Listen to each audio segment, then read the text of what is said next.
Baik. Bismillahirrahmanirrahim. Assalamualaikum warahmatullahi wabarakatuh. Perkenalkan, nama saya Hidayatullah, NIM 17088 23046.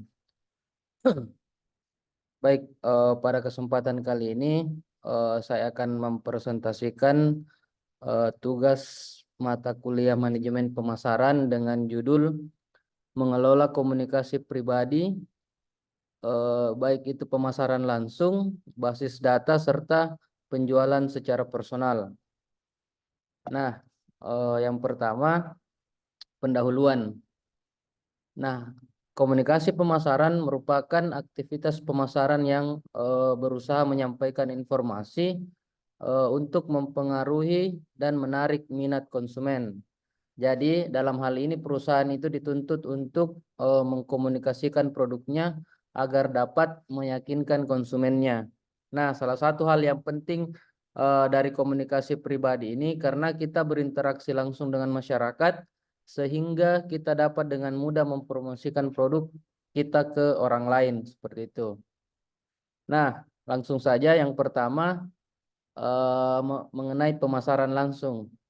Nah, apa sih pemasaran langsung? Pemasaran langsung adalah penggunaan saluran konsumen langsung untuk menjangkau dan mengirimkan barang dan jasa kepada pelanggan tanpa menggunakan perantara pemasaran. Pemasar langsung dapat menggunakan sejumlah saluran untuk menjangkau prospek dan pelanggan individu seperti surat langsung, pemasaran katalog, ada namanya telemarketing, TV interaktif, kios, situs web, bahkan melalui perangkat seluler. Nah, ini digunakan seringkali untuk mencari respon yang terukur, biasanya berupa pesanan pelanggan melalui pemesanan langsung. Nah, apa sih manfaat dari pemasaran langsung? Yang pertama, seperti kita ketahui bahwa pemasaran langsung memberikan dampak langsung bagi pelanggan dalam banyak hal. Misalnya berbelanja dari rumah dirasakan menyenangkan, nyaman, dan bebas dari pertengkaran. Cara ini dapat menghemat waktu dan memperkenalkan konsumen dengan pilihan barang dagangan yang lebih banyak. Nah, yang kedua, para penjual juga diuntungkan dari pemasaran langsung ini. Mengapa? Karena pemasaran langsung dapat membeli daftar alamat surat yang memuat nama-nama hampir semua kelompok. Misalnya orangnya kidal, orang yang kegemukan, dan bahkan jutawan. Mereka dapat menghususkan dan menyesuaikan pesan-pesan mereka. Pemasar langsung dapat membina hubungan yang berkesinambungan dengan masing-masing pelanggan, baik itu orang tua bayi yang baru lahir dan lain-lain. Next, yang kedua itu surat langsung. Nah, apa sih surat langsung? Pemasaran melalui surat langsung adalah jenis pemasaran langsung di mana materi iklan fisik tercetak dikirim ke calon klien atau klien yang sudah ada melalui surat pos. Surat langsung juga dapat mencapai tujuan-tujuan komunikasi lain seperti menghasilkan petunjuk calon, memperkuat hubungan pelanggan, memberikan informasi, dan mendidik pelanggan. Yang ketiga, pemasaran dengan katalog. Katalog adalah sebuah dokumen atau publikasi yang berisi daftar produk atau layanan yang ditawarkan oleh suatu perusahaan atau merek. Nah, biasanya brosur biasanya mencantumkan gambar, deskripsi spesifik, dan harga produk atau layanan yang dijual. Yang keempat, telemarketing. Nah, telemarketing adalah penggunaan telepon dan pusat layanan atau call center untuk menarik calon pelanggan dan menyediakan layanan dengan menerima pesan dan menjawab pertanyaan. Telemarketing ini sangat membantu bagi perusahaan untuk meningkatkan pendapatan karena dapat mengurangi biaya penjualan, peningkatan kepuasan pelanggan, dan lain-lain. Nah, kebanyakan perusahaan melakukan 4 jenis telemarketing. Yang pertama penjualan atau telesales, yang kedua telejangkauan, yang ketiga teleprospecting, di mana jenis ini menghasilkan dan mengkualifikasi untuk ditutup saluran penjualan lain. Dan yang keempat layanan pelanggan dan dukungan teknis. Next, masalah publik dan etika dalam pemasaran langsung. Ada 4 biasanya masalah yang timbul dalam etika dalam pemasaran langsung. Yang pertama ada yang dikatakan iritasi. Banyak orang yang tidak menyukai permintaan pemasaran langsung yang bersifat hard sell. Jadi perusahaan-perusahaan bermunculan untuk membantu memblokir email sampah yang tidak diinginkan. Yang kedua ada ketidakadilan. Beberapa pemasar langsung biasanya mengambil keuntungan dari pembeli yang impulsif atau pembeli yang kurang canggih atau memangsa mereka yang rentan, terutama biasanya bagi kalangan orang tua. Yang ketiga, penipuan dan kecurangan.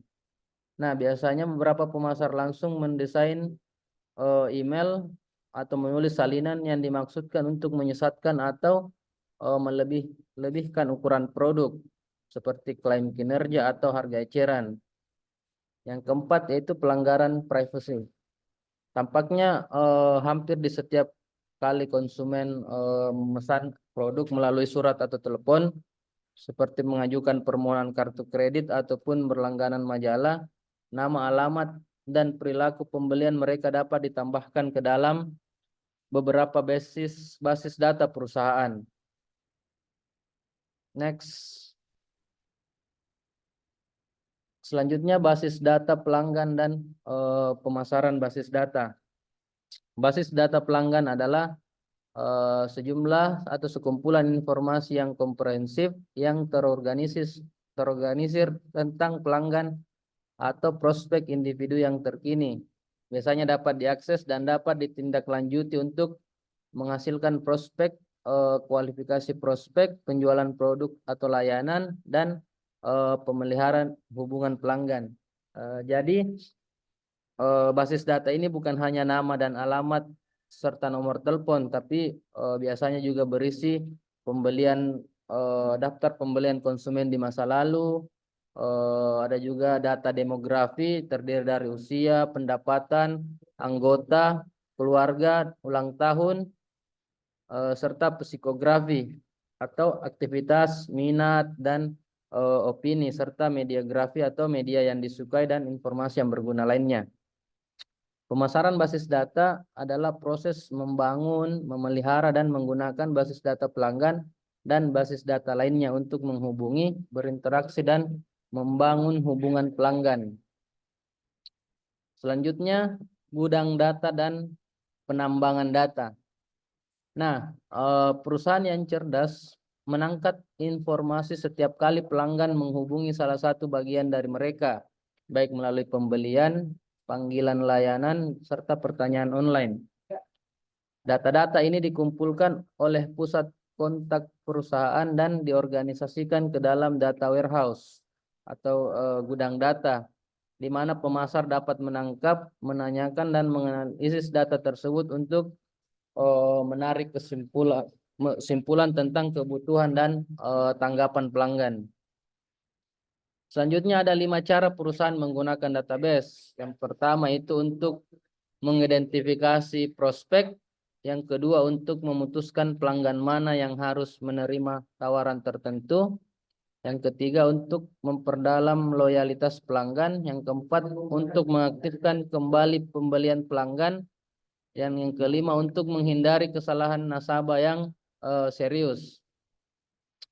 Selanjutnya sisi negatif dari pemasaran basis data.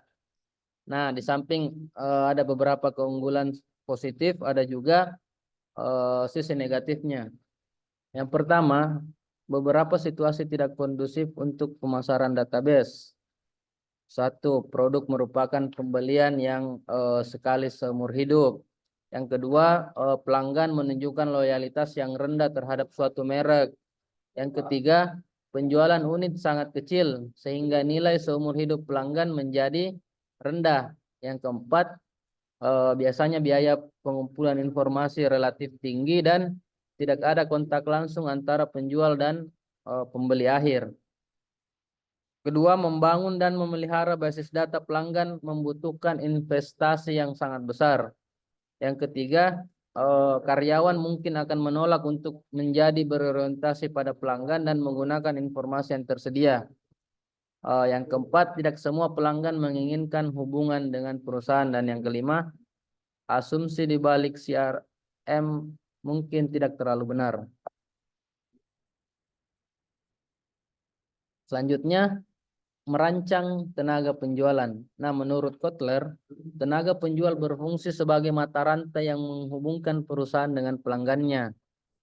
Maka dari itu mereka menjual produk dengan melakukan pendekatan dengan pelanggan, mempresentasikan produknya, menjawab berbagai keberatan, menegosiasikan harga dan persyaratan, dan akhirnya menutup penjualan. Pertama, ada namanya dalam tenaga penjualan disebut dengan deliver. Itu seorang yang bertugas untuk mengantarkan produk. Yang kedua, pengambil, biasanya berdiri di belakang konter, mengambil pesanan dari luar. Yang ketiga, misionaris, yaitu membangun niat baik atau mengedukasi pengguna aktual atau calon pengguna. Yang keempat, teknisi. Teknisi ini menjual dengan pengetahuan teknis tingkat tinggi, khusus menjadi konsultan bagi perusahaan klien. Yang kelima, tenaga penjualan ada yang dinamakan pencipta permintaan atau seorang penjual yang mengandalkan metode kreatif untuk menjual produk berwujud. Dan yang terakhir, vendor solusi atau seseorang yang menjual yang memiliki keahlian dalam memecahkan masalah pelanggan, seringkali dengan sistem produk dan layanan perusahaan. Selanjutnya, sasaran dan strategi tenaga penjualan. Dalam melakukan pekerjaan, tenaga penjualan menyelesaikan satu atau lebih tugas tertentu. Pertama, mencari prospek. Kedua, penargetan. Penargetan ini bagaimana mereka mengalokasikan waktu mereka di antara prospek dan pelanggan. Yang ketiga, mengkomunikasikan. 4, menjual. 5, layanan. 6, pengumpulan informasi. Dan yang terakhir itu mengalokasikan, di mana mereka memutuskan pelanggan mana yang akan mendapat produk langka saat terjadi kelangkaan produk. Next, struktur tenaga penjualan. Nah, di beberapa perusahaan mereka membutuhkan struktur yang lebih kompleks dan mengadopsi beberapa kombinasi dari 4 jenis tenaga penjualan. Yang pertama, tenaga penjualan strategis yang ditugaskan untuk akun-akun utama. Yang kedua, tenaga penjualan geografis yang menghubungkan para pelanggan di berbagai wilayah. Ketiga, tenaga penjualan distributor yang menghubungi dan membina para distributor. Dan yang keempat, tenaga penjualan internal yang memasarkan dan menerima pesanan secara daring dan melalui telepon. Next, ukuran tenaga penjualan. Perusahaan dapat menggunakan pendekatan beban kerja untuk menentukan jumlah tenaga penjualan. Nah, metode ini memiliki 5 langkah. Yang pertama, biasanya perusahaan mengelompokkan pelanggan ke dalam kelas ukuran menurut volume penjualan tahunan. Yang kedua, menetapkan frekuensi panggilan yang diinginkan.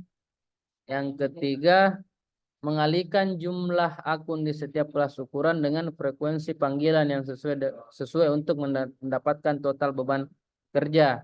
Yang keempat, menentukan jumlah rata-rata panggilan yang dapat dilakukan oleh perwakilan penjualan. Yang kelima, membagi total panggilan tahunan yang dibutuhkan dengan rata-rata panggilan tahunan yang dilakukan oleh seseorang perwakilan penjualan untuk mendapatkan jumlah perwakilan penjualan yang dibutuhkan.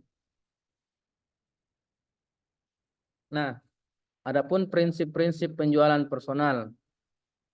Prinsip penjualan personal ini ada pertama, pertanyaan mengenai situasi.